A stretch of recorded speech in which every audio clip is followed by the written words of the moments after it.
दाजी एक सांगू का, तुम्हाला माणसांपेक्षा वस्तूंवरच जास्त जीव दिसतोय. बघ ना. तुम्हाला एक गोष्ट सांगू का, माझ्या हे मगाशीच लक्षात आलते की ॲक्सिडेंट वगैरे काही झालेलं नाही. कारण की मी बाहेरून येत होतो ना, तेव्हाच गाडी बघितली, एकदम व्यवस्थित होती. आणि तुम्ही म्हणताय ना माणसांपेक्षा वस्तूवर जीव आहे, तुमची मस्करी केली. हे अशी मस्करी करतात का रे? हातातलं काम टाकून पळत आलोय मी, कशी गाडी चालवली माझं मला माहिती. जर माझा कुठं अपघात झाला असता मग?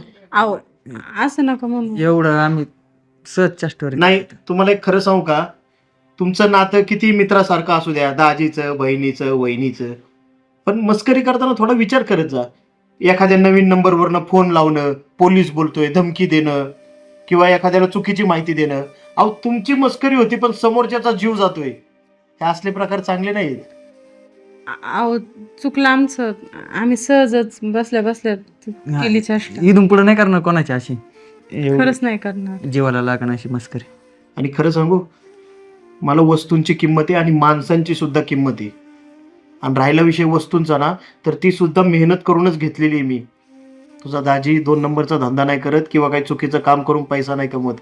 त्यामुळे वस्तूंवर पण जीव आहे. आणि कष्ट करून घेतलेली वस्तू घरातल्या माणसांना देते, म्हणजे त्या माणसांवर पण जीव आहे माझा. अशी तुलना करू नका तुम्ही. बरोबर. चुकलं आमचं आता. जा पाणी घेऊन ये. हा बस आणते. बस